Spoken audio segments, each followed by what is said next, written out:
दोस्तों, स्वागत है आपके अपने चैनल कहानियों का मंच में। एक समय की बात है। एक छोटे से गांव में एक किसान रहता था। वह अपनी पत्नी के साथ एक साधारण झोपड़ी में रहता था। उनके जीवन में ज्यादा साधन नहीं थे, लेकिन दोनों एक दूसरे के सहारे खुश रहते थे। किसान अपनी मेहनत और लगन से खेती करता था, और जो कुछ भी उपजता उसी से उनका गुजारा हो जाता था। भले ही उनके पास ज्यादा धन दौलत नहीं थी, लेकिन उनके दिलों में सच्चा प्रेम और संतोष था। उनका जीवन सादगी से भरा था, पर खुशियों की कोई कमी नहीं थी। उन्होंने संतान के लिए भी बहुत कोशिश की, पर उनकी कोई संतान नहीं हुई। यह बात कभी कभी उन्हें दुखी कर देती थी, लेकिन फिर भी वे एक दूसरे का सहारा बने रहते थे। किसान और उसकी पत्नी ने सोच लिया था कि वे अपनी बाकी जिंदगी एक दूसरे के साथ प्यार और समझदारी से बिताएंगे। उनका मानना था कि खुशियों के लिए हमेशा बड़े साधनों की जरूरत नहीं होती, बल्कि छोटी छोटी चीजों में भी सुख पाया जा सकता है। एक दिन जब राकेश बाजार जा रहा था, उसने एक आदमी को देखा जो बहुत अच्छे कपड़े पहने हुए था। उस आदमी के कपड़े चमकदार और निखरे हुए थे, जो उसकी स्थिति और समृद्धि का प्रतीक थे। उसने एक सफेद रेशमी कुर्ता पहना था, जिस पर सुनहरी कढ़ाई की गई थी। उसका धोती का रंग गहरा नीला था, जो उसके पूरे लुक को और भी प्रभावशाली बना रहा था। उसकी आंखों में एक अलग ही चमक थी, जैसे वह किसी बड़ी सफलता का मालिक हो। उस आदमी को देखकर राकेश ने सोचा, काश मैं भी इतना अमीर होता, मेरे पास भी इतना पैसा होता। यह विचार उसके मन में आया और वह मन ही मन सोचने लगा कि अगर उसकी जिंदगी में भी इतनी संपत्ति होती तो उसका जीवन कितना आसान और खुशहाल होता। घर लौटकर राकेश ने यह बात अपनी पत्नी से कही। देखो, बाजार में एक आदमी था जो बहुत अमीर था। उसके पास सब कुछ था जो मैं कभी चाह सकता था। काश हमारे पास भी इतना पैसा होता। उसकी पत्नी ने चुपचाप उसकी बात सुनी, पर वह जानती थी कि पैसे से हर सुख नहीं खरीदी जा सकती। उसकी पत्नी को पता था कि हर चीज पैसे से नहीं होती। उसने राकेश को समझाया, हम रोटी में खुश हैं, किसी का दिया हुआ नहीं खा रहे। इसी में खुश रहना चाहिए। भगवान ने जो दिया है उतना ही शुक्र करना चाहिए। लेकिन राकेश को उसकी यह बात पसंद नहीं आई। उसने बस चुपचाप सुना, लेकिन उसके मन में अभी भी यह विचार घूम रहा था कि वह कैसे अमीर बन सकता है। उसकी पत्नी की समझाइश का असर उस पर नहीं हुआ, और उसका मन वहीं भटकता रहा। राकेश अब भी सोचता रहा कि किस तरह वह अपनी जिंदगी को बेहतर और समृद्ध बना सकता है। वह अपने सपनों में भी अमीर बनने के बारे में सोचता रहता था। हर दिन यही विचार उसके मन में घूमता रहता, और इस तरह राकेश लगातार परेशान रहता। वह बेहद अच्छा इंसान था, फिर भी उसके मन में अमीर बनने के कई सपने पलते रहते थे। उसकी पत्नी, जो हमेशा उसकी भलाई चाहती थी, उसे देखकर परेशान हो जाती। वह समझती थी कि राकेश का दिल साफ है, लेकिन उसकी यह चिंता और लालच उसे धीरे धीरे खुश नहीं रहने दे रही थी। पत्नी चाहती थी कि राकेश अपने वर्तमान में खुश रहे, लेकिन वह भी जानती थी कि उसे समझाना आसान नहीं था। एक दिन जब राकेश किसी काम से बाहर गया था, तो उसे एक बूढ़ा आदमी मिला जो बहुत गरीब था। वह काफी दिनों से भूखा था, और उसके पास कोई कपड़ा नहीं था जिससे वह अपनी देह को ढक सके।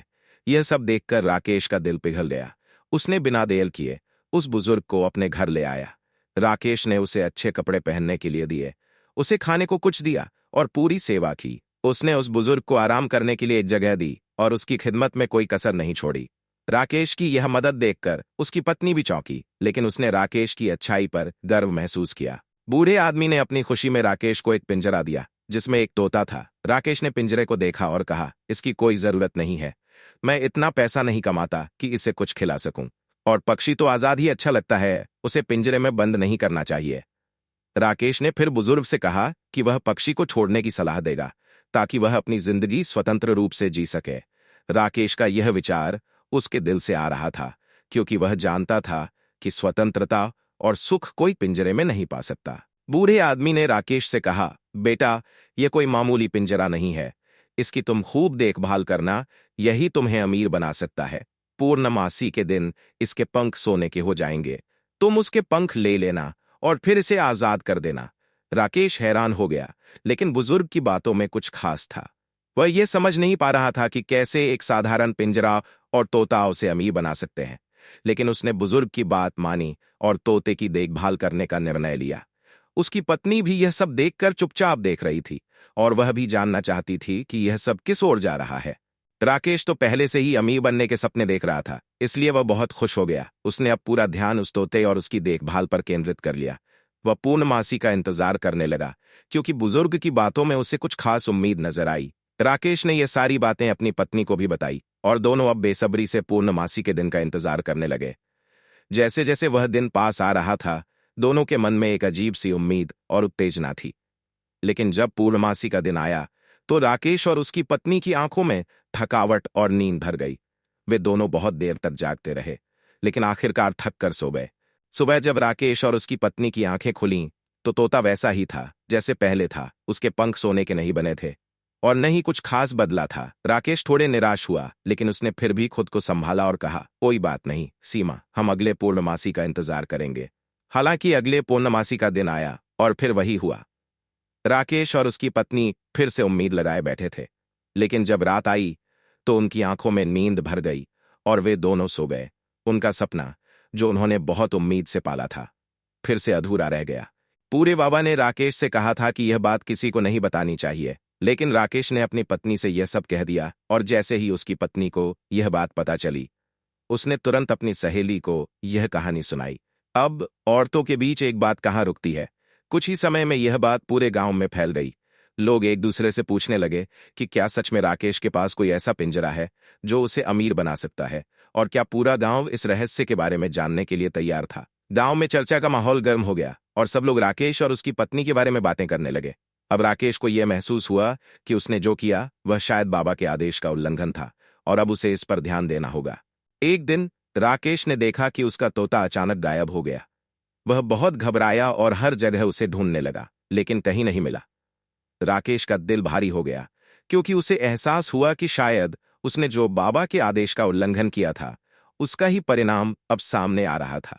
गांव वाले भी राकेश से पूछते रहे कि क्या वह तोता अब भी उसके पास है, लेकिन राकेश चुप था। उसे डर था कि अगर उसने इस बारे में और ज्यादा बात की तो और भी अफवाहें फैल जाएंगी। अब राकेश को यह समझ में आ गया कि कभी कभी हमें जो चीजें सही लगती हैं, वे हमें नुकसान भी पहुंचा सकती हैं। जब राकेश का तोता चोरी हो गया, तो गांव में पंचायत बुलाई गई।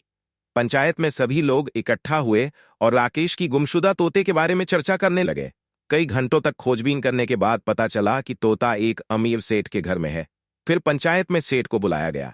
जब सेठ पंचायत में आया, तो मुखिया जी ने कहा, राकेश का तोता वापस किया जाए, क्योंकि यह तोता उसकी मेहनत का हिस्सा है। सेठ ने मुस्कुराते हुए जवाब दिया, मैं इस तोते को खरीदना चाहता हूं। मैं राकेश को इस तोते की दोगुनी कीमत दूंगा और वह खुशी खुशी इसे मुझे बेच दे। यह सुनकर पंचायत में हलचल मच गई। राकेश को यह प्रस्ताव पसंद आया, लेकिन उसे यह भी समझ में आ गया कि कभी कभी पैसा या संपत्ति से ज्यादा हमारे रिश्ते और हमारे दिल की ईमानदारी मायने रखती है। सेठ को यह बात पता चल गई थी कि यह तोता पूर्णमासी के दिन सोने के पंख देता है। जब सेठ ने यह सुना, तो वह और भी इच्छुक हो गया और उसे लगा कि अगर वह इस तोते को अपने पास रखेगा तो यह उसके लिए और भी फायदे का सौदा हो सकता है। सेठ ने राकेश से कहा, यह तोता बहुत खास है। मुझे पता है कि पूर्णमासी के दिन इसके पंख सोने के हो जाएंगे। मैं इसे खरीदने के लिए तैयार हूं और मैं राकेश को इसके लिए दोगुनी कीमत दूंगा। यह एक बहुमूल्य संपत्ति हो सकती है। राकेश को अब यह समझ में आ गया कि सेठ सिर्फ तोते की कीमत नहीं, बल्कि उसकी विशेषता को भी पहचान चुका है। यह सुनकर राकेश थोड़ी दुविधा में पड़ा, क्योंकि उसे यह भी महसूस हुआ कि अब उसका सपना पूरी तरह से बदल सकता है। राकेश ने वह तोता सेठ को दे दिया और वह अपने घर को लौट गया। अब राकेश के घर वह बूढ़ा व्यक्ति फिर से आया। राकेश ने उसे सब कुछ बता दिया, कैसे तोता चोरी हुआ। सेठ ने उसे खरीदने की पेशकश की और वह सब कुछ जो हुआ। बूढ़े व्यक्ति ने राकेश को ध्यान से सुना, फिर अचानक जोर जोर से हंसने लगा। उसकी हंसी इतनी तीव्र थी कि राकेश और उसकी पत्नी भी चौंक गए। राकेश ने पूछा, क्या हुआ बाबा, आप क्यों हंस रहे हैं? तब उस व्यक्ति ने मुस्कुराते हुए कहा, क्या कभी तोता भी सोने के पंख दे सकता है? मैं बस यही चाहता था कि तुम पैसे पाओ और कुछ हासिल कर सको। अब तुमने देखा, पैसा कभी किसी चीज का हल नहीं हो सकता। तुम्हें मेहनत और संतुष्टि से ही असली सुख मिलता है। अब तुम इन पैसों से एक अच्छा खेती का सामान खरीदो और अपनी खेती पर ध्यान दो। मेहनत से बड़ा धन कुछ नहीं होता। राकेश को यह सुनकर गहरी समझ मिली।